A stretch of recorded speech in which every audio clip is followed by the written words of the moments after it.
मैं देखता हूँ थोड़ा फेस के लाइट को लेके जो दिक्कत आ रही है आपको। नमस्ते दर्शक मित्रों, मैं आज आप फिर से आपके सामने प्रस्तुत हूँ अपना अगला कार्यक्रम लेके। ये कार्यक्रम हमारा कंटिन्यू है काफी समय से और आज भी एक आर्टिसन को मैं लेके आई हुई हूँ। मैं डॉक्टर विजय लश्करी सूरत से बोल रही हूँ और मुखोटे ग्रुप आर्टिस्ट स्टूडियो में आपके सामने प्रस्तुत हूँ। मुखोटे आर्टिस्ट स्टूडियो हमारा 53 एपिसोड में है और 53 एपिसोड सारे बहुत ही आप सबके सहयोग के साथ बहुत अच्छे गए। तो अभी जो जैसे ये मुखोटे ग्रुप जो है वो मुखोटे फेसबुक ग्रुप पे हम लाइव हो रहे हैं। उसके अलावा मुखोटे की आर्ट गैलरी है और मुखोटे के काफी सारे पहलू हैं जो हर एक आर्टिस्ट की सपोर्ट करते हैं। और हमारा एक आर्ट चैलेंज भी चल रहा है जिसके तहत हम एक एक आर्टिस्ट का अपना अपना एक आर्ट वर्क जो बहुत ही अच्छा हो उसको हम प्रस्तुत करते हैं हमारे चैलेंज के अंदर। और हर एक चैलेंज में हम अलग अलग आर्टिस्ट के बारे में उसके डिटेल्स बताते हैं। तो इसमें भी आप ज्वाइन हो सकते हो। और अभी ये जो फोक आर्टिसंस के हमारा जो एपिसोड है उसके अंदर भी हमने पहले बंगाल आर्ट पट्टचित्र, उड़ीसा पट्टचित्र, फड़ पेंटिंग और ये सारी पूरी अलग अलग चित्र शैली जो भारतीय परंपरागत चित्र शैली है उसके बारे में हमने बातें करी। और उनके जो आर्टिस्ट है उनके साथ हमने बातें करी तो वो आर्टिस्ट के साथ हम बात करके बहुत सारे पहलू के बारे में हम जान सकते हैं। जैसे कि वो चित्र शैली कौन सी जगह पे बहुत ज्यादा प्रचलित है, दूसरा ये चित्र शैली कितने साल पुरानी है और वही चित्र शैली के अंदर जो आर्टिस्ट होते हैं उनको किस तरह से वो आर्ट को बनाते हैं। जैसे नॉर्मली हम एक्रेलिक कलर या ऑयल कलर्स या फिर कैनवास पे पेंटिंग जो बनाते हैं वो और ट्रेडिशनल पेंटिंग में बहुत ज्यादा फर्क रहता है। क्योंकि ट्रेडिशनल पेंटिंग जो होते हैं उसमें आर्टिस्ट खुद अपने कलर, अपने पेपर्स, अपनी जो भी सामग्री है वो खुद बनाते हैं, उसको खुद अलग अलग तरीके से मेहनत करके बनाते हैं और वो बहुत सालों से बहुत परंपरागत तरीके से ही बनता है। तो इस तरह से इनके जो स्ट्रगल होती है, उनकी जो मेहनत होती है, उनके जो आर्ट की विशिष्टता होती है, ये सारी चीजें हम इसमें प्रस्तुत कर सकते हैं।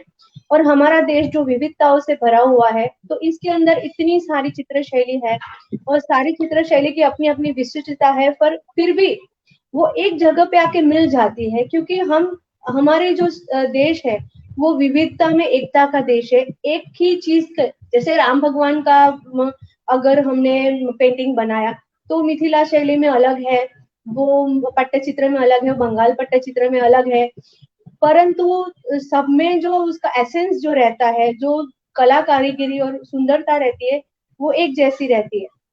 हमारी चित्र शैली में सबसे ज्यादा महत्व लाइंस को दिया जाता है। तो हर एक चित्र शैली में लाइन करने के लिए अलग अलग चीजों का इस्तेमाल किया जाता है। जैसे मिथिला पेंटिंग्स जो होते हैं वो एक्चुअली उसका नाम जो मधुबनी पेंटिंग है वो मधुबनी सिर्फ एक ही जगह का नाम है, असल नाम उसका मिथिला पेंटिंग है। जो मिथिला नेपाल की सरहद, भारत और नेपाल की सरहद पे एक जो जगह है उसका नाम मिथिला है और वहीं से ये पेंटिंग की शुरुआत हुई, इसीलिए उसका मिथिला पेंटिंग कहा जाता है। मधुबनी एक और डिस्ट्रिक्ट है जो बिहार के अंदर है, तो वो इसके नाम से वो मधुबनी पेंटिंग के नाम से ज्यादा प्रचलित हो गया। तो मिथिला जो पेंटिंग है वो बहुत साल पुराना है। कहा जाता है कि जब भगवान राम की सीता माता से ब्याह हुआ था, जब उनकी मैरिज हुई थी तो उस टाइम पे राजा जनक ने पूरे मिथिला नगरी को, जो कि सीता माता की जन्मभूमि है, उसको पूरा बहुत सुंदर तरीके से सुशोभित किया था। और वहां की जो स्त्रियां थी उन्होंने खुद अपने हाथों से सारे घरों को डेकोरेशन किया था और पूरा जो नगर था वो बहुत ही सुंदर सुशोभित हो चुका था। और उसके बाद ये धीरे धीरे करके जो भीत के चित्र हैं वो अभी ज्यादा लोग पेपर पे, कैनवास पे और खास करके हैंडमेड पेपर होता है। ये हैंडमेड पेपर जो होता है उसको गोबर के साथ गूंद मिला के उसको प्रोसेस किया जाता है ताकि वो लंबे समय तक जैसा है वैसा का वैसा रहे। और जो ट्रेडिशनल शैली में यही पेंटिंग बनाया जाता है तो उसके अंदर बांस की तीली जिसको शार्पन किया जाता है और उसके साथ जो नेचुरल कलर्स जो अपने हाथों से आर्टिसंस बनाते हैं उससे बनाया जाता है। ये सारे नेचुरल कलर्स कुदरत में से ही मिलते हैं। जैसे पत्तों में से हरा रंग मिलता है, तो जैसे फूलों में से अलग अलग कलर मिलते हैं। जैसे अपराजिता फ्लावर्स जो है उसके अंदर से ब्लू कलर निकाला जाता है। जैसे काजल में से काला कलर निकाला जाता है, उसको गोबर के साथ मिक्स करके उसके लाइंस बनाए जाते हैं। तो ये आर्ट जो है बहुत ही ज्यादा सुंदर है। और जो मधुबनी स्टेशन जो हमारा रेलवे स्टेशन है उसको पूरे तरीके से यही आर्ट से डेकोरेट किया गया है, जिसे देखने के लिए अलग अलग देशों से लोग उसको देखने के लिए आते हैं। अभी हम इस आर्ट के बहुत ही जाने माने और प्रसिद्ध कलाकार अवधेश कुमार कर्ण के साथ बात करने जा रहे हैं। तो अवधेश कुमार कर्ण जी जो है उनका एजुकेशन दरभंगा में से ग्रेजुएशन उन्होंने किया। उसके बाद उनको ऐसा लगा कि भाई अभी मुझे ये नहीं, अपने जो ट्रेडिशनल आर्ट है उसके अंदर मुझे ज्यादा कंसंट्रेट करना है, उसके लिए उसके उसके अंदर आगे आना है मुझे। तो उसके अंदर आगे आने के लिए फिर उन्होंने अलग अलग जगह पे और ज्यादातर उनका जो सीखना हुआ मधुबनी का वो उनकी माता के पास हुआ। और तो ये जो आर्ट है वो उन्होंने अपनी माता के पास से सीखा। अभी जैसे इनके साथ हम बात करने जा रहे हैं तो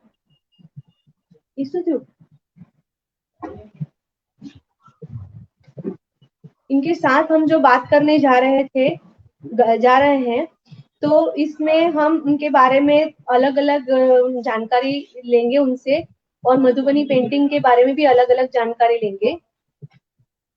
उनको बिहार स्टेट अवार्ड से उनको बिहार स्टेट अवार्ड मिला हुआ है साल 2015-16 के अंदर। और उसके अलावा बहुत सारे अवार्ड्स उनको मिल चुके हैं। और अभी ज्यादातर जैसे लॉकडाउन की वजह से क्लासेस उनके ऑनलाइन चलते हैं और बहुत सारे स्टूडेंट्स को ये आर्ट सिखा चुके हैं। जैसे बिहार लोक कला मंच, जो मंच में से जो काफी सारे स्टूडेंट्स को free of charge Madhubani painting का प्रशिक्षण देते हैं। उनके अंदर भी उनके क्लासेस 7 डेज की थी जो मैंने खुद अटेंड की हुई है। और बहुत सुंदर तरीके से उन्होंने ये कला की बारीकियां सिखाई हमें। और इनका जो नॉलेज है वो इतना इन डेप्थ है मधुबनी पेंटिंग के लिए कि उनके पास सीख के मुझे काफी सारे नए पहलू मधुबनी पेंटिंग के जानने को मिले। तो सर नमस्कार, आपका बहुत बहुत स्वागत है हमारे मुकुट आर्टिस्ट स्टूडियो में। नमस्कार सर। नमस्कार जी, नमस्कार। मुखौटा सर आर्टिस्ट आप स्टूडियो के जी, मेरी जी सर। आवाज आ रही है? आवाज आ रही जी सर। जी सर, है जी। परफेक्ट आ रही है। जी, मुखौटा आर्टिस्ट स्टूडियो के जितने भी एडमिन पैनल के लोग हैं, मैं सबको बहुत बहुत नमस्कार करता हूं और धन्यवाद जी सर। बोलता हूं। और स्पेशली डॉक्टर विजय लस्करी जी को मैं धन्यवाद कहना चाहता हूं, जिन्होंने ये मुझे मौका दिया कि मैं एक अपनी परंपरागत कला मधुबनी पेंटिंग मिथिला चित्रकला को आप लोगों के सामने लेकर आ सकूं। और जितने भी दर्शक मुझे इस टाइम इस चैनल के थ्रू देख रहे हैं, आप सबका भी सादर अभिनंदन। जी सर। जी जी सर, आप कुछ बोल रहे थे, बीच जी में से कट हो गया आवाज। मैं कह रहा हूँ ये इस चैनल के थ्रू जितने भी पार्टिस लोग मुझे देख पा रहे हैं, मैं सबको सादर अभिनंदन करता हूँ और सबको थैंक्स बोलता हूँ कि मुझे मौका मिला कि मैं अपनी बात मुखौटे आर्टिस्ट स्टूडियो के थ्रू आप सबके सामने कह सकूं। सबका सादर अभिनंदन।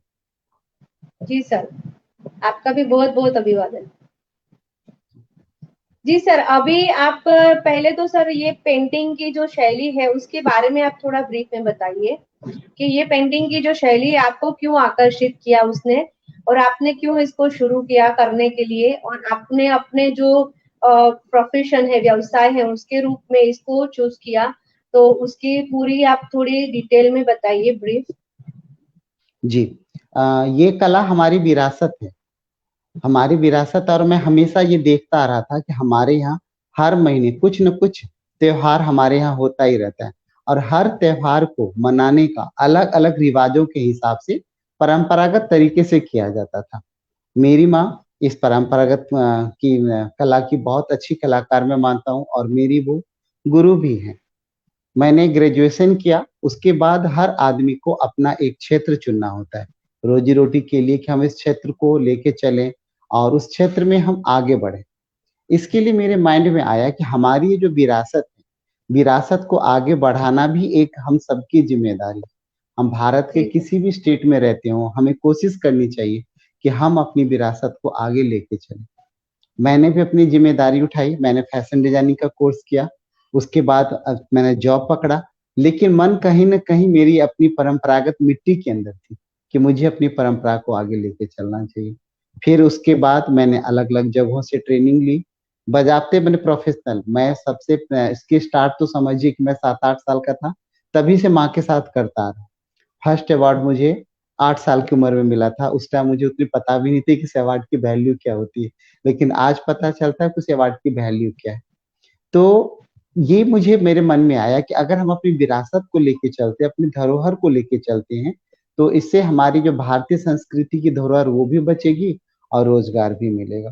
तो इसीलिए मैंने अपने इस लाइन को चुना और आज मैं इस लाइन के थ्रू आगे बढ़ने के लिए दिन-रात मेहनत कर रहा हूँ। मेरे लिए एक ये कला के साथ-साथ तपस्या भी है। मिथिला चित्रकला के 4 पार्ट होते हैं। पहला होता है भरनी स्टाइल। भरनी वर्ड जो है एक मिथिला का वर्ड है। भरनी मीन्स कलर फ़ील करना। आप जो भी डिज़ाइन्स बनाते हैं, हमारे जो डिज़ाइन्स होते हैं, वो ज़्यादातर धार्मिक चित्रों से संबंधित होते हैं। जैसे रामायण के चित्र होते हैं, महाभारत के होते हैं, उन सब चित्रों को माने मैथोलॉजिकल जो फिगर है वो हम ज़्यादा बनाते हैं। उसमें हमें क्या करना होता है, कलर फ़ील करना होता है। कलर फ़ील मीन्स अलग-अलग तरीके का कलर और इसमें ज़्यादातर नेचुरल कलर और ब्राइटर कलर इस्तेमाल किए जाते हैं। दूसरा स्टाइल होता है कचनी का। कचनी में जहाँ पे आप कलर फ़ील करते हैं, वहाँ पर कलर फ़ील नहीं करके, उसके अंदर आपको लाइन्स यूज़ करने होती हैं। सीधी लाइन, तिरछी लाइन, स्क्वायर लाइन इनको यूज़ करना होता है। तीसरा होता है गोदना। गोदना भी हमारा एक मैथिली वर्ड है। उसमें क्या होता है कि माने बॉडी के ऊपर नीडल के द्वारा जिसे कहते हैं ना पिन करना, पुश कर के बनाया जाता है उसको। तो ये न जो कला है गोदना कला, वो गुजरात के भी ग्रामीण इलाकों में बनाया जाता है और जी उड़ीसा के भी ग्रामीण इलाकों में बनाया जाता है इसको। उड़ीसा में इसको न चीता-कूटा बोलते हैं, गुजरात में इसको छुंदनू बोलते हैं। जी वही पार्ट हमारा गोदना। तीसरा चीज़ होता है तांत्रिक। तांत्रिक स्टाइल में क्या होता है कि हम देवी के अलग-अलग रूप को बनाते हैं, उसमें हम 10 महाविद्या बनाते हैं, दशावतार बनाते हैं। तांत्रिक स्टाइल में छिंदमस्तिका बनाई जाती है, माँ दुर्गा के जो रूप हैं। उसके बाद काली का रूप बनाया जाता है। तांत्रिक स्टाइल के पेंटिंगों के लिए ज़्यादा मेहनत की ज़रूरत है क्योंकि उसमें बहुत निष्ठापूर्वक बनाया जाता है। उसमें कहीं मिस्टेक ना हो इसके लिए प्रोफेशनल तरीके से आप ट्रेन्ड होना पड़ता है। मुझे इसमें कचनी स्टाइल बनाने के लिए मैं चारों स्टाइल बनाता हूँ। कचनी स्टाइल बनाना मुझे ज़्यादा जी सर, आपके ज़्यादातर पेंटिंग में कचनी स्टाइल ही बहुत ही ज़्यादा मतलब प्रोमिनेंटली है और वो बहुत जी, सुंदर तरीके से अलग-अलग कलर के साथ बनाया गया है। तो सर क्या जी, कचनी थैंक स्टाइल यू। में अलग-अलग कलर लेते हैं या फिर कोई पर्टिकुलर कलर्स ही इस्तेमाल होना है जैसे ट्रेडिशनली? पारंपरिक तौर पे इस कला के अंतर्गत ब्लैक लगभग 85% कलर यूज़ करना होता है और उसमें सिर्फ 15% रेड कलर यूज़ करना होता है। लेकिन क्या होता है कि जब एक कलाकार का जो लाइफ़ है पूरी तरह कस्टमर पे भी डिपेंड हो जाता है कभी-कभी। जी सर। आजकल के कस्टमर वेरिएशन ढूँढते हैं। हम लोग पारंपरिक चीज़ें भी बनाते हैं, लेकिन ऐज़ पर कस्टमर जिन कलर को हम फ़ील करते हैं, उन्हीं कलर से उसके अंदर हम कचनी भी करते हैं। तो आप एक शौकिया तौर पे डिफरेंट-डिफरेंट कलर यूज़ करके कचनी भी इसमें कर सकते हैं। लेकिन जहाँ तक परंपरागत चीज़ों की बात आती है, तो परंपरागत तरीके में ब्लैक, रेड 2 ही कलर इस्तेमाल किया जाता है। तो सर आप मुझे ये बताइए कि जो ब्लैक कलर होता है वो किस चीज़ से बना है? जैसे मैंने अभी कुछ पढ़ के रट के ही बोला कि जी, काजल और वो गोबर मिला के बनाते हैं, तो क्या ब्लैक जी। कलर इसी तरह से बनाते हैं? जी, ब्लैक कलर के लिए क्या होता है केरोसिन ऑयल जो होता है मिट्टी का तेल, उसको जी, मिट्टी का जहाँ पर इस मंदिर के शेप में हमारे न द दीवालों में जो न एक झरोखा जैसा बना होता है, उसमें हम लोग मिट्टी का जो तेल होता है केरोसिन ऑयल, उसको भर के जला के छोड़ते हैं। उसका ब्लैक कार्बन ये सतह होता है ऐसे करके उसके अंदर पूरा जम जाता है। 2 से 3 दिन तक वो ब्लैक कार्बन जमता है उसके ऊपर, उसको गोबर की सहायता से निकालते हैं पूरा उसको फिर घोलते हैं गोबर से, उसको फिर छानते हैं जिसमें गोबर पूरा निकल जाए, सिर्फ कलर कलर आए, फिर उसमें हम बबूल या नीम का गोंद मिला के उस ब्लैक कलर को तैयार करते हैं और उसे टोटल पेंटिंग के अंदर उसी ब्लैक कलर से स्केच किया जाता है। अगर हमें ज्यादा कलर बनाना होता है तो कभी कभी हम उस गोंद को थोड़ा सा गर्म पानी में उबालते भी हैं ताकि वो अच्छे से पतला हो जाए और कलर में अच्छे से मिले। वो अगर लंबे कम समय तक कलर है, टिकेगी। जी ज्यादा दिन तक, अगर कलर कम है आपका तो आप उसको गर्म पानी डाल के उसको फिर उंगली रात भर में छोड़ दीजिए, सुबह तक वो गम तैयार हो जाता है। उस गम को पूरा नहीं मिलाना है, ड्रॉप वाइज मिला के आपको कलर को तैयार करना और सर रेड कलर किस चीज से बनता है? है। रेड कलर दो चीज है, या तो आप गुलाब की पंखुड़ियों से बना सकते हैं खाने वाला गोंद मिला के, या फिर सिंदूर जो पाउडर वाला सिंदूर आता है उससे रेड कलर इस्तेमाल किया जाता अच्छा, तो ये दो कलर का ट्रेडिशनली कचनी यही कलर का बनता है। और है। जो जी भरनी जी स्टाइल है उसमें जो अलग अलग कलर मिले मतलब दिखते हैं, उसमें दो तीन कलर का मुझे थोड़ा डिटेल्स मिला कि जो ब्लू कलर है वो अपराजिता फ्लावर्स से बनाया जाता है, या जी फिर बिल्कुल बिल्कुल। जो रेड कलर जो है वो जैसे हिंगुल पत्थर से बनाया जाता है, या फिर जी कोई फ्लावर से बनाया। और सब कलर जैसे हल्दी का भी इस्तेमाल होता होगा शायद, हल्दी जी, का इस्तेमाल येलो होता है कलर क्या? बनाने के, येलो कलर के लिए हमेशा हल्दी का इस्तेमाल किया जाता है। ब्लू कलर के लिए अपराजित, आपने सही बोला है। उसके बाद एक सिंघार का फूल आता है जो व्हाइट कलर, जो जी, फूल सुबह होते नीचे जमीन पे गिर जाता है, उसके डंठल से ऑरेंज कलर बनाते हैं पारिजात। हम लोग। हाँ, हाँ, परिजात। उसके बाद चावल को एकदम बारीक पीस के उसके पानी से व्हाइट राइट। कलर बनाते हैं हम लोग। और गेंदे का जो फूल होता है, मेरी गोल्ड का जो गेंदे का फूल होता है, उससे भी आप ऑरेंज कलर बना सकते हैं, लेकिन उसमें थोड़ा सा चावल वाला पानी का जो होता है व्हाइट, वो मिलाना होता है, क्योंकि वो काफी अच्छा, गाढ़ा ऑरेंज होता है, हमें ब्राइटर ऑरेंज यूज करना होता है।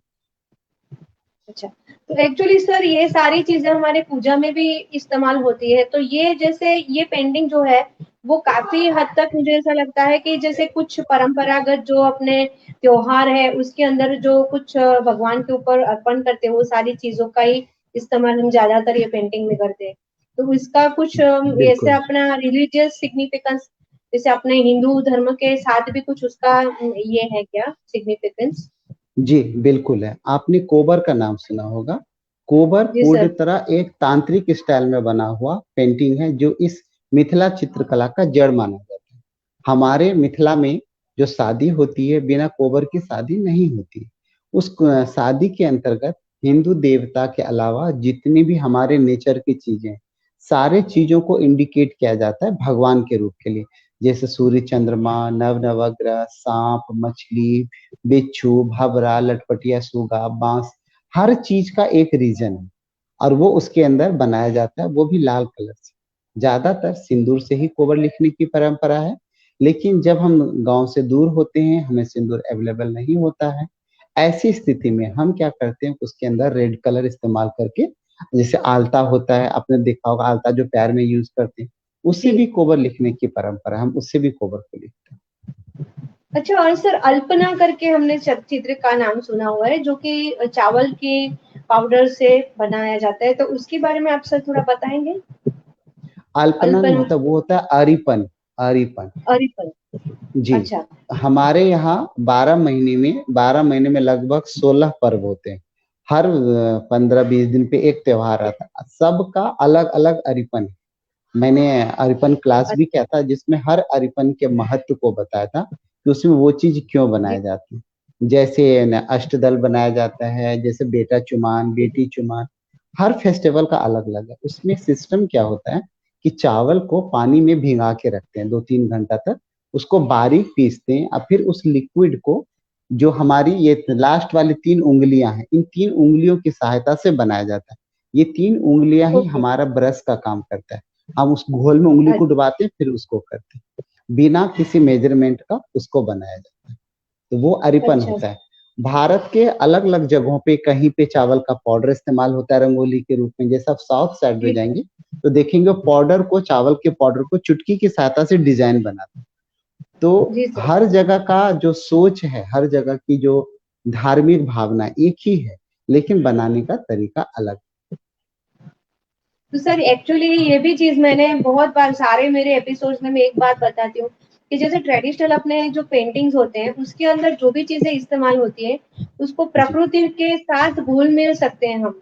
जैसे अगर हाँ, इसका कुछ वेस्टेज भी गिरा तो वो वेस्टेज जी, कभी प्रकृति को नुकसान नहीं करेगा। जैसे हम नहीं लोग अभी पहुँचाएगा। रंगोली बनाते हैं तो उसमें जी, थोड़ा कांच का पाउडर और वो सब होता है, करोटी जो बोलते हैं। जी, तो वो जी, अगर जहाँ पे भी फेंकते हैं तो वहां पे भी वो थोड़ा बहुत तो वो पोल्यूशन करती है। जबकि आप जो जी, बोल रहे हो कि चावल के पानी से हम या फिर चावल के पाउडर से बनाते हैं, तो वो अगर कहीं पे फेंक भी दिया जाए तो वो प्रकृति के लिए कुछ नुकसानकारक नहीं होता। तो ये मैं आपको हमारी जो चित्र शैली है वो बहुत ही जी, मतलब इसकी साइंटिफिक बात है। मैं आपको यहाँ पर जी एक सर। चीज़ कहना चाहूँगा कि जो अरपन के लिए हम लोग चावल को पीसते हैं, जो बच जाता है उसको तालाब में जाके डाल दिया जाता है ताकि मछलियाँ उसको खा जाए, उसको भी फेंकते नहीं हैं हम लोग, जी क्योंकि सर, बहुत मतलब सारा सारी बना हुआ चीजों होता का है। हाँ, इस्तेमाल जी, होता है, सब चीजों का इस्तेमाल बिल्कुल। होता है। जी, जी, और बिल्कुल। जो चीजें इस्तेमाल होती है वो भी ऐसी होती है कि जैसे उसका अगर कुछ भी यूज नहीं हो पाया और वेस्टेज में भी चली गई तो वो वेस्टेज कभी किसी को नुकसान नहीं करेगा। नहीं पहुँचाएगा, ऐसे। सही बात।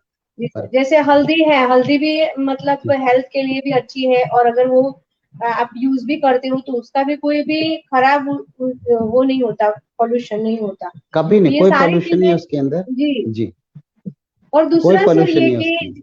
जिस तरह से हम गोबर का इस्तेमाल करके पेपर को बनाते हैं, पेपर को जो प्रोसेस करते हैं उससे वो बहुत सालों तक जैसा के जैसा प्रिजर्व रहता है। तो कितनी छोटी बिल्कुल, छोटी और बहुत बेसिक चीजों से हम अपने चीजों को कितना सुंदर तरीके से और कितने साइंटिफिक तरीके से बनाते हैं। जैसे गोबर का इस्तेमाल हमारे यहाँ सालों से घरों के अंदर जैसे मिट्टी के घर होते हैं उसमें थोड़ा बहुत गोबर मिश्रित होता है, जिससे कि जो वॉल्स पे फंगस इन्फेक्शन जो फंगस हो जाता है वो नहीं होता।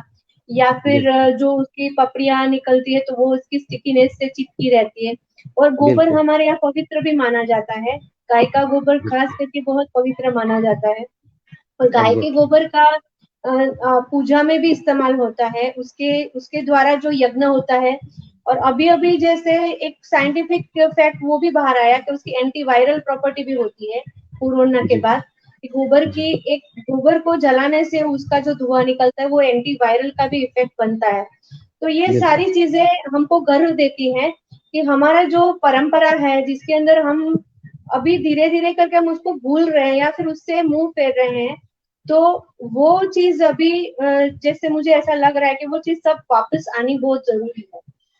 तो आजकल सर तो अभी। गाय के गोबर जी से सर। घर बन रहे हैं, गोबर गाय के जी गोबर सर। से इको फ्रेंडली घर बन रहे हैं, बहुत जगह गाय के गोबर से जो लकड़ियों के शेप में बन रहा है, जिससे हमारा अंतिम संस्कार भी होता है। हमारे हिंदू जी सर। धर्म में हर चीज़ का एक अलग महत्व है। हर चीज़ का महत्व है जिसको हम लोग जब अपनी परंपरागत तरीके से सोचते हैं और करते हैं, तो हमें प्राउड फील होता है कि हम किसी भी चीज़ को वेस्ट नहीं होने देते। हर चीज़ का अपना एक महत्व है और मैं चाहता हूँ हमारी आने वाली जो जनरेशन है, उनको ये चीज़ बिल्कुल पता चले। जी सर, और आप इसके लिए बहुत अच्छा काम कर रहे हैं, वो भी मैं आपको धन्यवाद देना चाहूंगी और आपका बहुत बहुत थैंक यू, अभिवादन करना चाहूंगी। क्योंकि थैंक यू आपका सो मच। जो बिहार लोक कला मंच में मैंने जो 7 डेज वो जो अटेंड किया उसके बाद मुझे आप अपनी खुद की परंपराओं के बारे में और बिहार की जो परंपरा है उसके बारे में बहुत ज्यादा जानने को मिला। और अभी आपसे मुझे एक और सवाल पूछना है कि जैसे एक राम सीता विवाह का पेंटिंग बहुत ही ज्यादा जगह पे दिख रहा है, जहाँ पे भी मधुबनी पेंटिंग्स होते हैं तो वहां पे राम जी और सीता जी के जो विवाह है, क्योंकि मिथिला जो है जैसे सीता जी का एक और नाम जो है वो मैथिली है। तो जी, इनके मिथिला के साथ बहुत ही मतलब उनका जन्म स्थान है। तो उसके बाद जो राम जी आए और उनके साथ उनका विवाह हुआ और जो जनक राजा थे जो कि सीता जी के पिता थे उन्होंने पूरे गांव में उनका पेंटिंग बनवाया। तो राम जी जो है उनका क्या स्थान है आपकी मिथिला के नगरी के अंदर? उनको मतलब किस तरह से उनको भगवान की तरह से पूजा जाता है या किस तरह से उनको देखा जाता है, या फिर लोकगीत कुछ है उसके बारे में, या फिर लोक कथाएं कुछ हो तो आप हमें इसके बारे में थोड़ा डिटेल बताइए। जी। हमारा जो न जगह है वो है मिथिला और मिथिला नरेस्ते राजा जनक, उन्हीं की बेटी है सीता जी। सीता जी को मैथिली भी बोलते हैं, नाम है सीता जी का जानकी भी नाम है और सीता जी को एक बेटी के रूप में जगह मिला हुआ है हमारे मिथिला।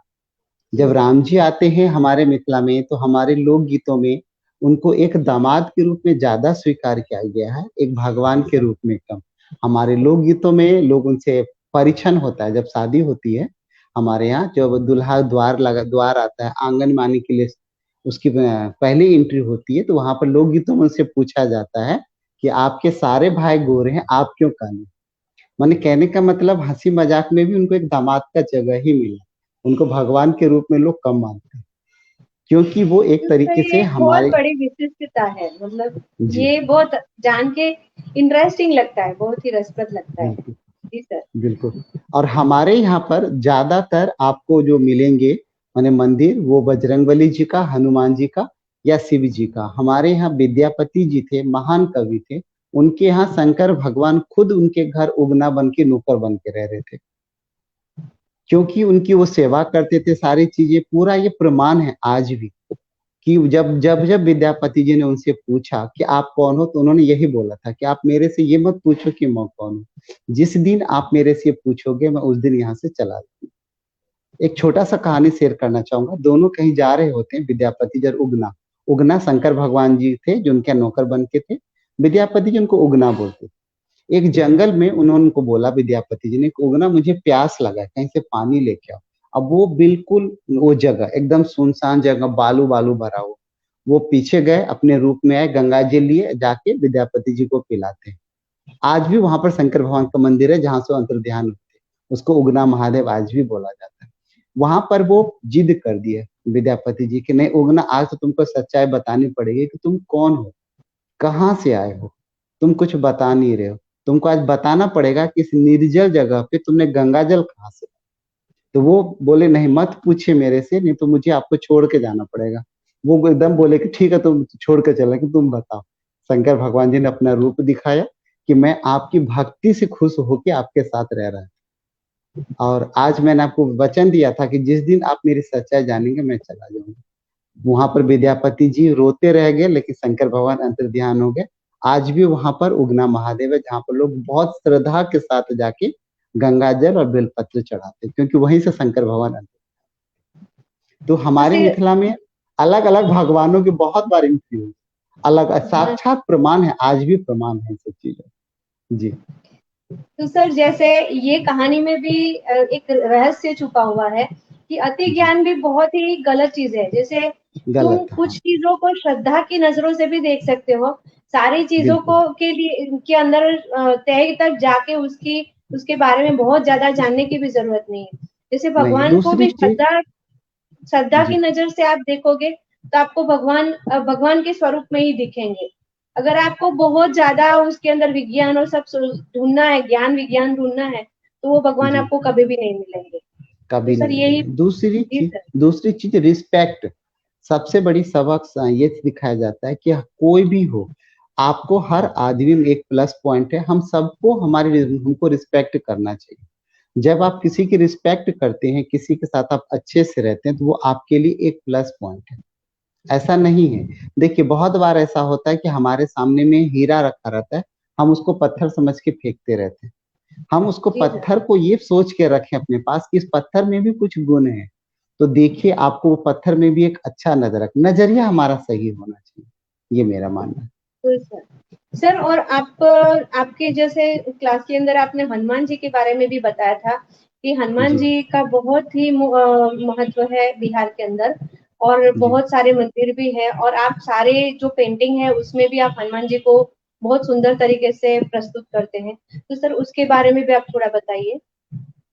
हमारे तरफ मैंने हनुमान जी की बहुत पूजा होती है। मैं तो ये कहना चाहूंगा कि हम बिहार वालों की आपके शहर में पहचान ही वही है कि उनके गले में आपको हनुमान जी का लॉकेट जरूर मिले, चाहे हम किसी बड़े जगह पे हो, चाहे हम रिक्शा चला रहे हो, आपको हमारे गले में बजरंगबली का, हनुमान जी का सोने या चांदी का लॉकेट धागे में लटका हुआ आप जरूर मिलेगा।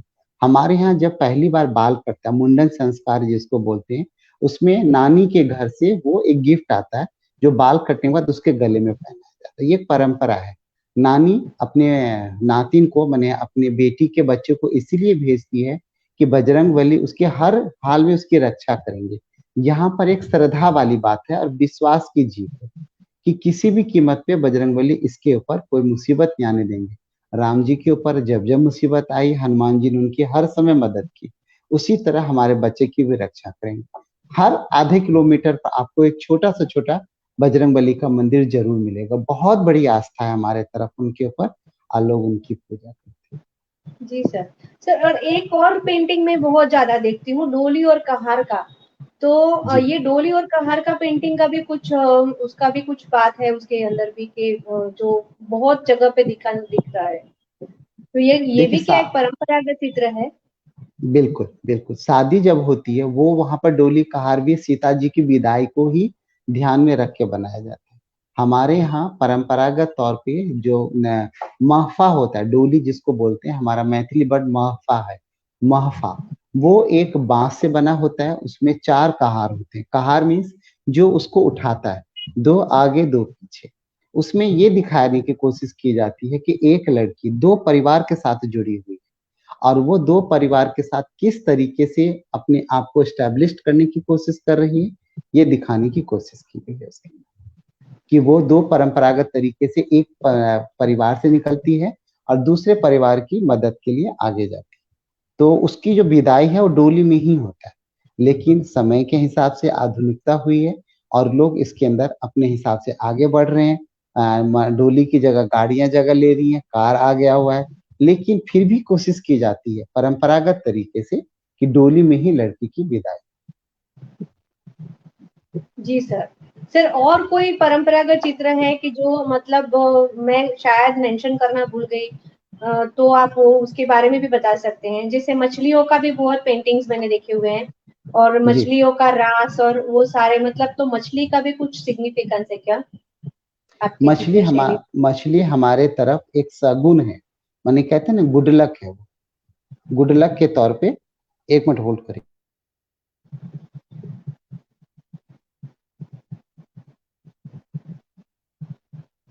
मछली हमारे लिए गुड लक है।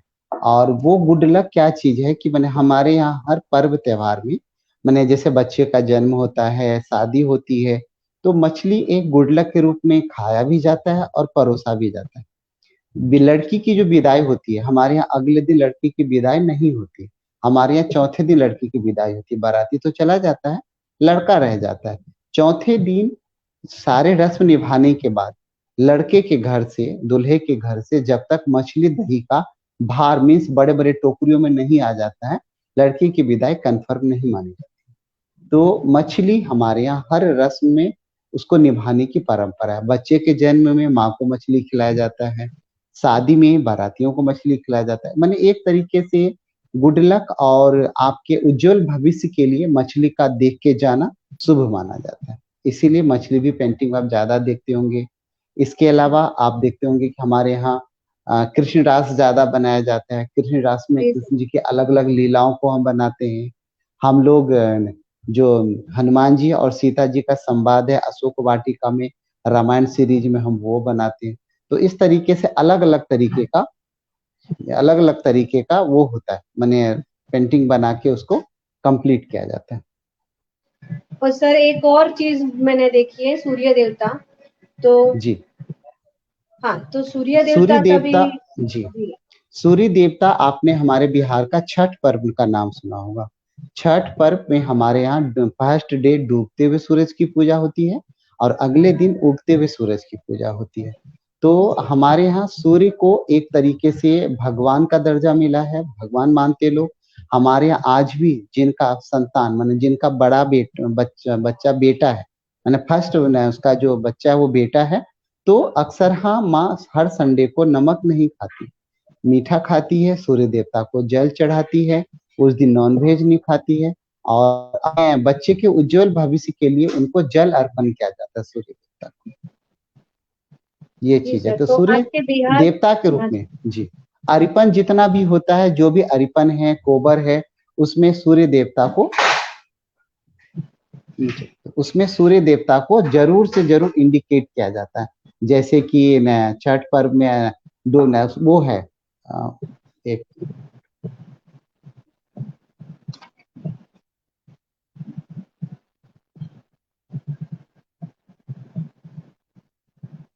जी, जैसे हमारे यहाँ ना अरिपन होता है, जैसे मैंने अभी आपको अरिपन के बारे में बताया था, उस अरिपन में जी भी हर जगह सूर्य चंद्रमा बनाया जाता है, तो हमारे लिए वो एक देवता के रूप में है जिसको हम हमेशा वो करते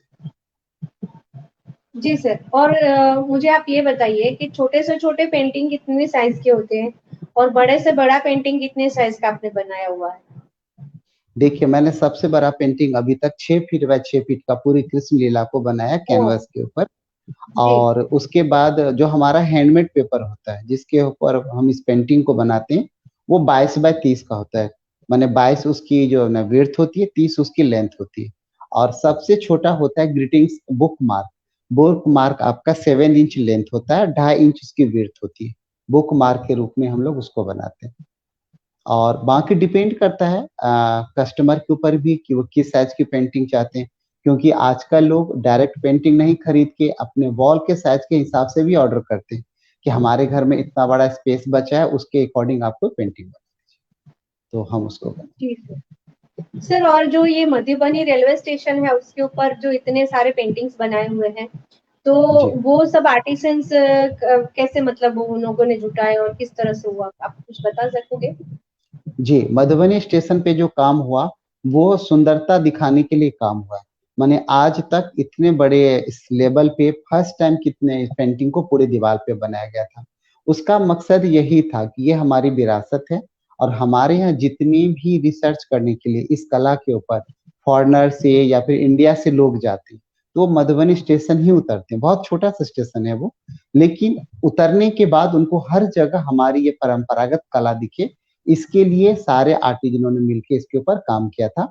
इसमें रेलवे की भी बहुत बड़ी भूमिका है, जो उन्होंने इस कला के ऊपर सोचा, उन्होंने उसको पूरे दीवालों के ऊपर पेंटिंग कराई। और स्वच्छता के मामले में पूरे भारत में मधुबनी का दूसरा स्थान मिला उस अच्छा। पेंटिंग की वजह से। पूरा डेकोरेशन इस तरीके से किया हुआ है और उसमें बहुत सारे लोगों ने काम किया है, बहुत सारे आर्टिस्टों ने मदद की। पहला मकसद तो हम लोगों का श्रमदान था कि हम अपनी मेहनत से इस पेंटिंग को सजाने वाले हैं। लेकिन गवर्नमेंट की तरफ से कुछ पे भी किया गया और मैं आपको बताना चाहूंगा, पटना से हमारा न्यू दिल्ली जाती है पटना राजधानी, जिसके सारे कोचेस के ऊपर मधुबनी पेंटिंग, मिथिला पेंटिंग किया हुआ है। दरभंगा से न्यू दिल्ली चलती है बिहार संपर्क क्रांति एक्सप्रेस, उसके ऊपर भी पूरे ट्रेन के ऊपर मधुबनी पेंटिंग की हुई है। जापान गवर्नमेंट की तरफ से हमें यह ऑफर भी मिला हुआ है कि बुलेट ट्रेन के ऊपर भी हमें मधुबनी पेंटिंग एक्सपेरिमेंट के तौर पे करना है कि कैसा लगता है भारत की कला। कोविड की वजह से अभी कुछ रुका हुआ है, आगे देखिए अगर मौका मिला तो हम लोग जापान भी जाएंगे, वहां पर भी भारत की इस परंपरागत कला को का परचम लहराएंगे कि इंडिया इज द बेस्ट। आपका बहुत-बहुत अभिनंदन, ये आपने बहुत अच्छी बात बताई, क्योंकि मुझे ऐसा लगता है कि जैसे मधुबनी के रेलवे स्टेशन पे इस तरह का काम हुआ, इसी तरह जी से सारे स्टेट के जो रेलवे स्टेशन या जो जाहिर जगह है, जो जो जाहिर जगह पे है, पब्लिक प्लेसेस, तो उनके ऊपर इस तरह से जो वहाँ की परंपरागत चित्र शैली है, उसके पेंटिंग्स होना बहुत जरूरी है। काफी जगह पे वो बहुत काम जरूरी हो है। भी रहा है। हो रहा है, क्योंकि सही जैसे बात है। राजस्थान अगर हम जाते हैं तो वहां पे जी चित्तौड़ में अगर जाते हैं तो वहां फड़ पेंटिंग है, तो उनकी जी पूरे ओवर ब्रिजेस और सब पे मैंने फड़ पेंटिंग देखा हुआ था। उसी जी तरह से जैसे राजस्थान में पीठ चित्र का बहुत ही प्रचलन है, तो वहां पे भी बड़े बड़े हाथी और सब पेंटिंग होते हैं। तो जो वॉल पेंटिंग है जी उसका प्रचलन हमारे देश में बहुत ज्यादा है, बहुत ज्यादा क्योंकि है, घर जो सही बात। होते हैं वो ज्यादातर मिट्टी के होते थे।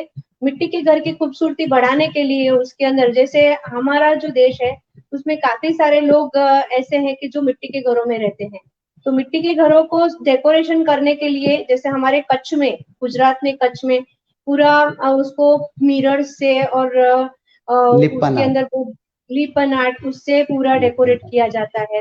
फिर वारली बिल्कुल। पेंटिंग है जो आदिवासी बनाते हैं।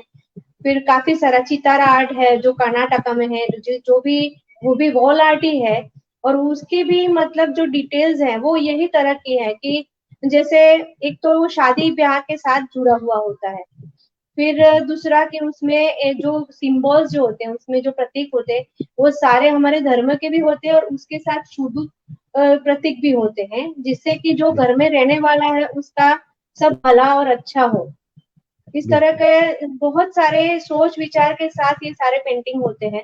तो सही में ये सारे पेंटिंग्स की अपनी खुद की ही एक महत्व है, और ये महत्व हम सबको जानना बहुत जरूरी है, क्योंकि हमारे जो पूर्वज है, बहुत साल हमारा भारत देश बहुत ही पुरानी उसकी संस्कृति है, और हमने बहुत सोच समझ के ही ये सारी चीजें बनाई और उसको उसको डिजाइन किया हुआ है।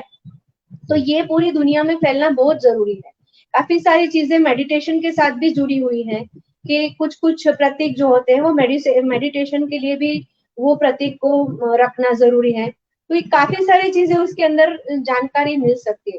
अभी सर आपके जो पेंटिंग जो है उसमें उसके बारे में आप थोड़ा बताइए कि आपने कौन कौन से पेंटिंग किए जिसके लिए आपको अवार्ड्स मिले, और जो पेंटिंग्स आप अभी तो दिखा नहीं सकते, पर उसके बारे में थोड़ा आप बता सकते हैं तो बताइए। जी, जी। मैं आपके चैनल के माध्यम से एक चीज़ और कहना चाहता हूँ कि जो भी पेरेंट्स मुझे देख रहे हैं, मैं आपसे एक रिक्वेस्ट करना चाहता हूँ कि आप अपनी जो लोक कला है, आप भारत के किसी भी स्टेट में रहते हो, अपनी लोक कला से अपने जो आने वाले जनरेशन है, उनको ज़रूर बताएँ। आप अगर किसी भी स्टेट से हैं, अपने घर में छोटा-सा भी उस स्टेट की पेंटिंग करिए, तो बच्चों को पता चलेगा कि हमारी विरासत क्या है और इस तरह हमारी विरासत बची हुई रहेगी। मैंने सबसे पहला जो मुझे अवार्ड मिला था पेंटिंग का, वो मैंने सिंदूरदान का बनाया था, कि हमारे तरफ क्या होता है, सिंदूरदान जो होता है, उसमें माँ या चाची पूरे आँचल से लड़की का पूरा सर ढकती है। माने दूल्हा जो है, माने जो जो लड़का है, वो अपनी दुल्हन का फेस नहीं देखता है। वो पीछे से उसका सिंदूरदान होता है। तो मैंने वो क्रिएट किया था, पंडित जी बैठे हैं, गाँव की महिलाएँ बैठी हैं उसके ऊपर। दूसरा जो मैंने पेंटिंग बनाया था अपने, जिसके लिए मुझे अवार्ड मिला था, उसमें मैंने ये दिखाया था कि हमारे भारत की विरासत में, हमारे घरों में जॉइंट फैमिली, संयुक्त परिवार का प्रचलन था। आज भी बहुत जगह संयुक्त परिवार है, जो समय के हिसाब से घट रहे हैं। लोग शहरों में आने लगे हैं, परिवार घटने लगे हैं। तो जब हम इंसान क्यों घट रहे हैं? हमारे अंदर कहीं न कहीं सोच का फ़र्क हो रहा है। हम जंगल में जाते हैं, वहाँ जाके हम देखते हैं कि एक ही जगह पे अलग-अलग तरह की चिड़िया, अलग-अलग तरीके के जो जानवर हैं, सब रहते हैं। एक परिवार की तरह रहते हैं वहाँ।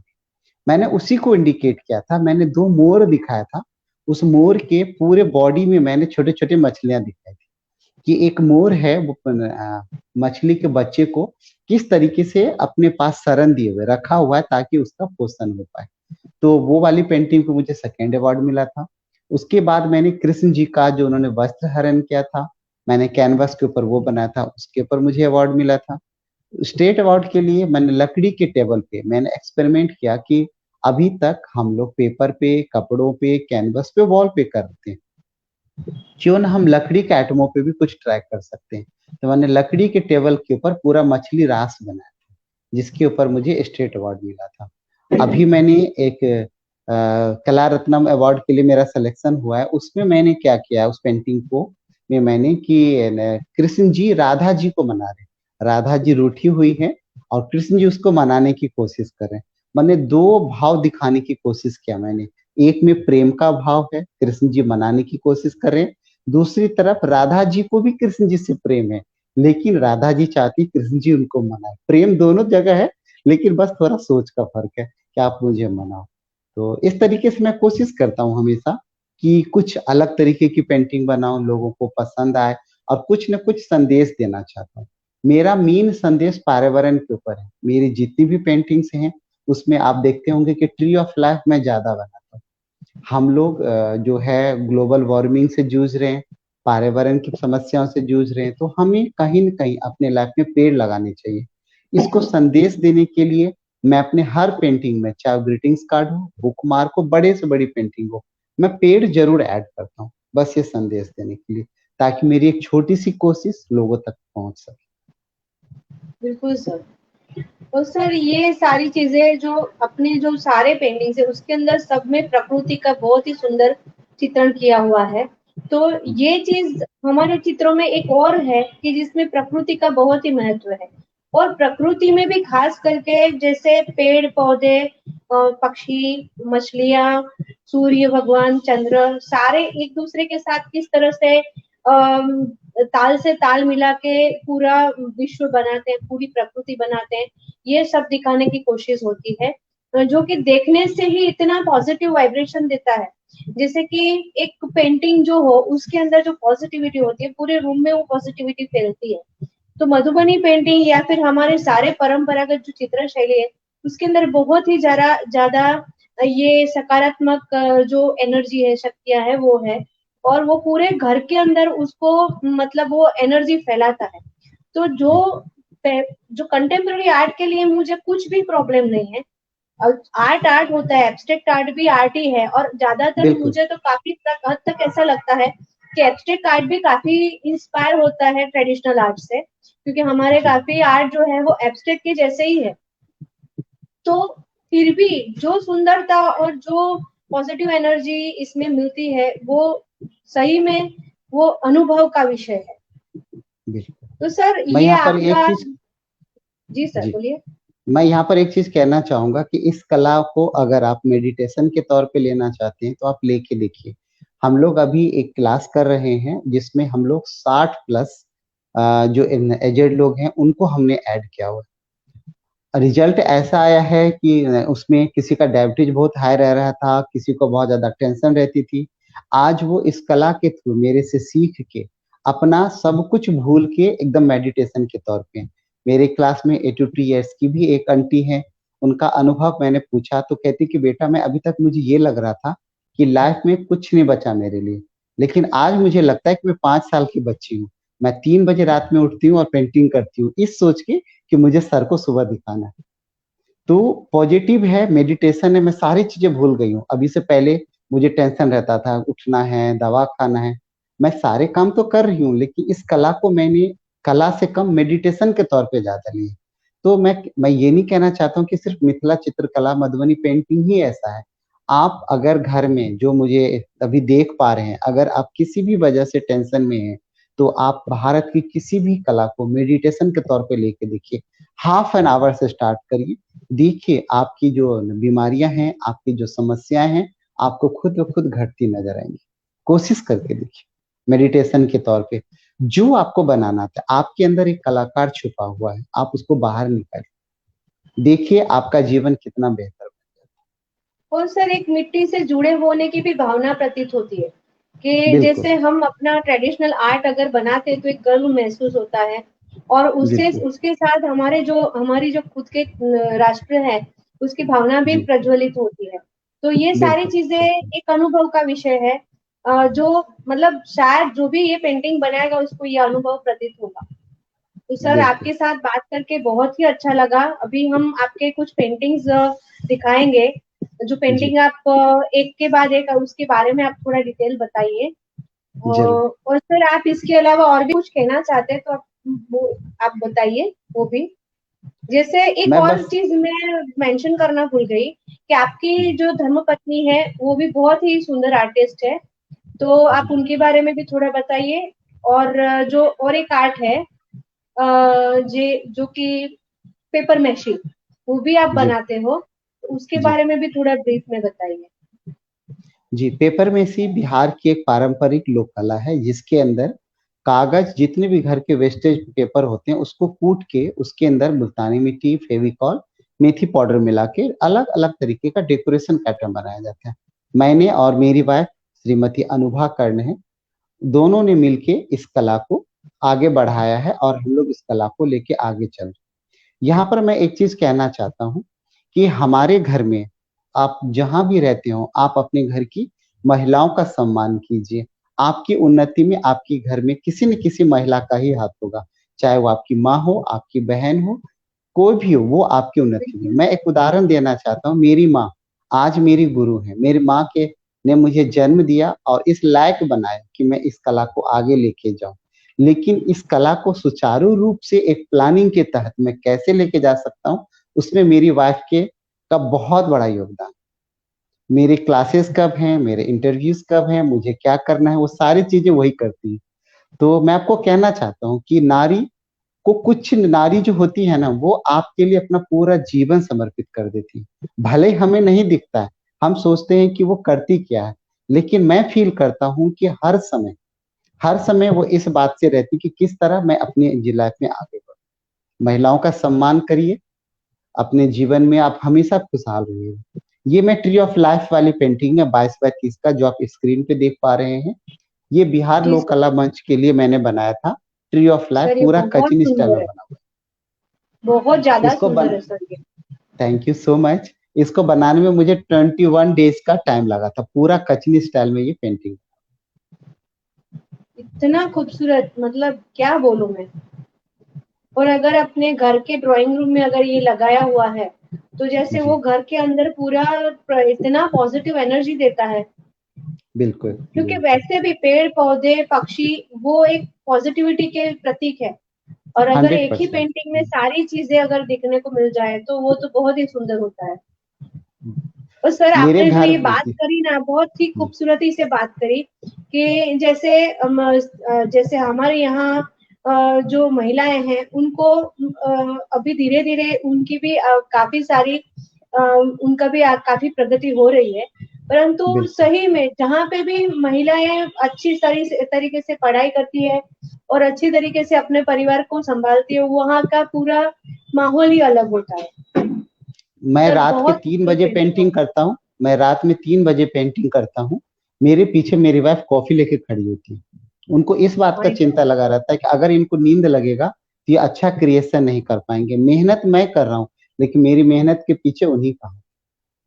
मैंने बताया ना सर कि ये माँ ने बहुत मुझे इस लायक बनाया कि मैं एक आर्टिस्ट बनूं, लेकिन एक आर्टिस्ट के तौर पे मैं दिन दुगुना मेहनत करूं, ये मेरी वाइफ की वजह से ही संभव है। वो खुद भी आर्टिस्ट है, चाहिए मैं बिल्कुल बता रहा हूँ ना, सर। महिला को आती, लेकिन वो कभी मेरे से कोई उम्मीद नहीं करती, कभी नहीं। लेकिन उनको इस बात का टेंशन होता है कि मैं मुझे कहाँ जाना है, मेरा अगला वर्कशॉप कौन सा है, उसके लिए क्या तैयारियां करनी है। तो मैं तो सोचता हूँ कि अगर मेरी लाइफ में मेरी माँ और मेरी वाइफ नहीं होती तो शायद मैं आपके सामने भी नहीं होता। और हर किसी के लाइफ में ऐसी एक महिला होती है, इसीलिए पहचानिए उस महिला को, उसका सम्मान करिए, जो आपके लिए दिन रात मेहनत कर रही है, आपको पता नहीं चल रहा है। सर ये ये कचनी स्टाइल है ना पेंटिंग? जी, ये कचनी स्टाइल की पेंटिंग है, ये कृष्ण लीला है। इसमें क्या है, कृष्ण लीला में मैं बताना चाहूंगा कि वो डेली कृष्ण भगवान गोपियों से मक्खन चुरा के खा लेते थे डेली। तो यहाँ पर सारी गोपियों ने मिलकर कृष्ण भगवान को घेर लिया है और कह रही है कि मक्खन तो तुम्हें खिलाऊंगी, तुम डांस करके दिखाओ। तो कृष्ण भगवान उन गोपियों के बीच में फंसे में डांस कर रहे हैं कि चलो अब तो बचने वाला हूं नहीं, आज गोपियों ने पकड़ लिया मुझे। तो कृष्ण भगवान डांस कर रहे जी सर। सर बहुत खूबसूरती से बहुत छोटा छोटा महीन काम किया गया है। हैं। पूरा कचनी स्टाइल इतना में ब्लैक बारीक रेड का काम बुक। है कि पूरा देखने को भी नहीं बनता है। तो सर ये क्या साइज रहा होगा? ये 22 बाय 30 का है। इसका जो लेंथ है, हाइट है 22 है, विड्थ इसका 30 है। फुल पेपर इसको बोलते हैं। इसको बनाने में मुझे 2 महीने का टाइम लगा है। हर दिन 2-3 घंटे मैंने काम किया है। 2 महीने में इस पूरे पेंटिंग को मैंने तैयार सर आंखों को बिलीव नहीं हो रहा है कि कोई पेंटिंग है और उसको मैं देख रही हूँ, इतना सुंदर है। और नाक में भी किया। Thank you. मछलियां बनाई हुई है। हाँ, हमारे इतना तरफ डिटेल मछलियों का वर्क। बहुत इंपॉर्टेंट है। जी, तो उसके जी सर। नथिया के अंदर मछली का डिजाइन बनाया जी सर, जी सर। बहुत सुंदर। है।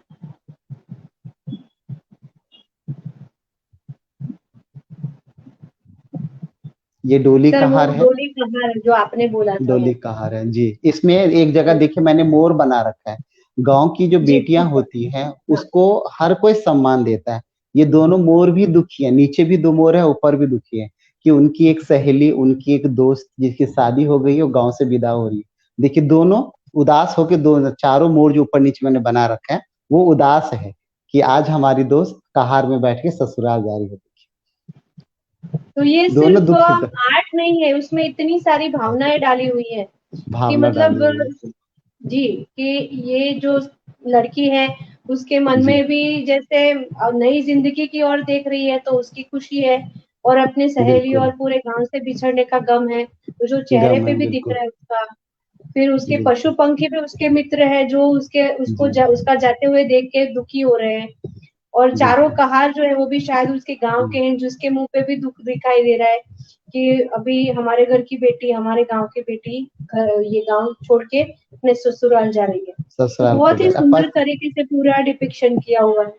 और चिड़िया ना हमारे दोस्त होते हैं। मैं एक छोटी सी कहानी यहाँ पर शेयर करना चाहूंगा कि डेली सुबह मेरे बेडरूम के खिड़की के पास एक कौवा आता है। ये लगभग 6 महीने से आ रहा है। वो कौवा एक बिस्किट लेके जाएगा, अपने दोस्त को दिखाएगा, फिर दूसरा लेगा जाएगा, और जब तक उसको 5-6 बिस्कुट नहीं दीजिए, अपने सब दोस्तों को नीचे नहीं दिखाएगा, तब तक वो खुद भी नहीं खाता। मैं उसका अरे देखता वाह! रहता हूँ। वो आएगा चोंच, मैं पूछूंगा कितना और सुंदर। चाहिए, तो आवाज करता है मुंह से, फिर मैं 4 बिस्किट रख देता हूँ, फिर वो आता है, तो और मुझे लगता है मनुष्य आज को काफ़ी सारी चीज़ें सीखनी है पक्षियों के पास जी, से। बिल्कुल, कि देखिए वो खुद नहीं खा रहा है, वो अपने दोस्तों को पहले ही खिला रहा है। मैं नीचे झाँक के देखता रहता हूँ, सब कौवों के पास जाके एक-एक बिस्किट रख के आएगा, फिर ऊपर उड़ के आएगा, फिर काँव-काँव करेगा। मैं समझ जाता हूँ कि आज ये पूरी मंडली लेके आया है, इसको ज़्यादा बिस्किट की ज़रूरत है। तो दिल को खुशी सही है होती है, सर, सब देख के ना खुशी होती है। ये बिल्कुल, बिल्कुल। अहिल्या उधार है, जो पेंटिंग आप देख पा रहे हैं, ये ओह! अहिल्या उधार है। अच्छा, अहिल्या को उनके पति के द्वारा श्राप मिला था कि हाँ, गलती से उन्होंने उनको श्राप दे दिया था। तो वहाँ पर वो अपने श्राप से मुक्ति के लिए उन्होंने याचना की थी। तो ऋषि ने उनको कहा था कि जिस समय श्री राम जी भ्रमण के लिए आएंगे शिक्षा के दौरान, तो उनका आज मिथिला में, हमारे बिहार में, वो अहिल्या स्थान भी है जहाँ पर ये अहिल्या का उद्धार हुआ था। वो पत्थर थी, शिला, उनके पैर के टच से फिर वो दोबारा नारी का रूप उन्होंने धारण कर लिया था। तो ये रामायण सीरीज का अहिल्या उद्धार की पेंटिंग है। बहुत सुंदर सर, बहुत ही सुंदर। इतना डिटेल्ड ये वर्क। ये कृष्ण जी का मैंने डांडिया डांस दिखाया है। हमारे गुजरात में, राजस्थान साइड में बहुत ज्यादा कृष्ण जी की पूजा होती है। तो मैंने जी। यहाँ पर थोड़ा सा चेंज करके कृष्ण जी को डांडिया खेलते हुए दिखाया। ये भी क्रिएटिविटी है पूरी। ये भी क्रिएटिविटी। हमारे तरफ डांडिया नहीं होता है, लेकिन गुजरात में बहुत अच्छा, डांडिया होता है, इसलिए डांडिया। जी सर। ये कमलदा है। कमलदा एक पूरा जीवन चक्र है कि किस तरीके से पानी के अंदर से कमल फूल निकलता है, मछलियां होती हैं, कमल फूल खिलता है। माने एक जीवन का सर्कल कैसे चलता है। हम हर जगह कहीं ना कहीं किसी पे डिपेंड होते हैं। उसी को इंडिकेट करके ये कमलदा को बनाया है। ये भी 22x30 की पेंटिंग है। हमारे तरफ शादियों में सिंदूर का जो कागज बन के जाता है, 5 पैकेट सिंदूर का, उसमें एक कमलदा भी होता है। इसको आप ध्यान से देखेंगे तो बीच में आपको मछलियों का झुंड मिलेगा, फिर ऊपर कमल फूल आ रहा है। कमल फूल, हाँ, जब सब मछलियों को मैंने कमल का रूप दिया है, सेंटर में ध्यान से देखिएगा, वो कमल फूल की जी। पत्तियां दिखाई है, जो किस तरीके से जीवन की शुरुआत होती है। एक पानी के दलदल से एक कली निकल के जीवन की शुरुआत कैसे होती है, वो दिखाने की कोशिश की है। सर ये सारे पेंटिंग्स आपने नीब से बनाए हुए हैं ना? जी, टोटल जो हमारा ट्रेडिशनल निब है, वो एक चीज़ टोटल मैंने मेंशन उसी से करना बनाया। भूल गए कि जी ये सारे पेंटिंग्स जो है वो कोई माइक्रोटिप पेन या कुछ रेडीमेड चीज़ से नहीं बने।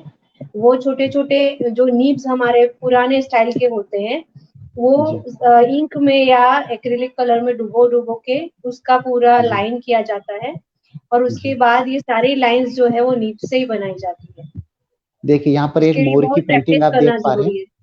जी, जी, ये मोर की पेंटिंग है। इसमें एक माँ है जो वो लेके आई है, खाना लेके आई है, उसके 2 बच्चे हैं, कि इस उम्मीद में कि माँ मेरे लिए खाना ज़रूर लेके आएगी। माँ भूखी है, उसके आँखों को बहुत ध्यान से सुंदर। देखेंगे, तो वो भूखी होके भी अपने बच्चों को पेट पालती है। तो कहते हैं ना वाह! कि भगवान के बाद दूसरा रूप माँ का ही होता है। देखिए माँ किस तरीके से अपने बच्चों को मुँह में खाना खिला रही है।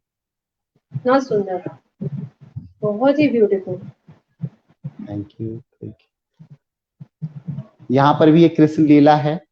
कृष्ण जी जो है माने राधा जी के साथ अटखेली कर रहे हैं, दोनों तरफ दोनों गोपियां मक्खन लेके आई हुई हैं। ये भी कृष्ण लीला का एक पार्ट है।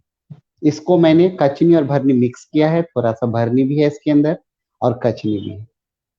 तो रंगों का इस्तेमाल सर इतना सुंदर किया हुआ है कि बोल ही नहीं सकते। Thank you so much. बहुत ही मैं खुश। खूबसूरत पेंटिंग। ये वॉल पेंटिंग है। ये एक सेलिब्रिटीज हैं, उनके घर में बना हुआ है। ये 60 इंच का पूरा सर्कल है उनके बेडरूम के पीछे। अच्छा, उनका ये सोच था कि जब मैं सूर्य उठूं तो मुझे ऐसा फील हो कि पीछे से सूर्य देवता मेरी मदद कर रहे हैं। लेकिन सूर्य अच्छा, देवता नहीं बनाना है, वो बेडरूम है मेरा। तो इसमें मैंने जीवन चक्र दिखाया कि एक अच्छा, कली, फ्लावर, फिर फ्लावर के साथ वो चारों तरफ भंवरे। ये पूरा उनको मैंने दिखाया कि जीवन की शुरुआत कैसे होती है और कैसे हम लोगों के साथ जुड़ के पूरा जीवन जीना चाहते हैं, वो दिखाने की मैंने कोशिश की है इसके अंदर। बहुत सुंदर। ये साड़ी का आंचल है जिसको मैं सिल्क के ऊपर बना रहा हूँ, क्योंकि मैं कपड़ों के ऊपर भी बहुत सारा डिजाइन करता रहता हूँ। ये साड़ी है हाँ जिसका सर, आंचल आपने पेपर में फैशन काम करा है। डिजाइनिंग का भी किया हुआ है कोर्स तो। जी जी। और मैं ये एक चाहता, साड़ी बनने में कितना समय लगता है? देखिए डिपेंड करता है आर्टिस्टों के ऊपर भी, मिनिमम एक साड़ी बनाने में कम से कम 10 दिन तो जरूर लगता है। लेकिन मेरी साड़ी 1 मंथ से कम में नहीं कंप्लीट होती, क्योंकि मैं पहले स्केच करता हूँ और मैं कुछ भी नहीं बनाना चाहता। मैं चाहता हूँ उसके पीछे कुछ संदेश छोड़ूं, साड़ी भी है तो कुछ संदेश लेके जाए। तो उसमें कलर अच्छा। और सब्जेक्ट को चुनने में मुझे थोड़ा टाइम लगता है। तो मैं कम से कम 25 डेज में एक साड़ी को तैयार। जी सर, बहुत ही सुंदर। सर, आज थैंक यू सो सही में मच। आपके साथ मिलके बहुत सारी नई चीजें जानने को भी मिली, और थैंक काफी यू। सारी चीजें आपने जो बताई वो इतनी अच्छी लगी, दिल को छू गई जैसे। तो थैंक यू। सही में आपका बहुत बहुत धन्यवाद कि आपने इस तरह से हमारे स्टूडियो में आके आपके विचार अपने शेयर किए। और हमारा ये जो इंटरव्यू है वो अपने आप में एक यूनिक इंटरव्यू है, जिसमें कि जी अपने पेंटिंग के बारे में भी काफी सारी बातें करी, और जी आध्यात्म और जो मेडिटेशन और काफी सारी चीजें को हम काफी सारे पहलुओं को हमने उजागर किया।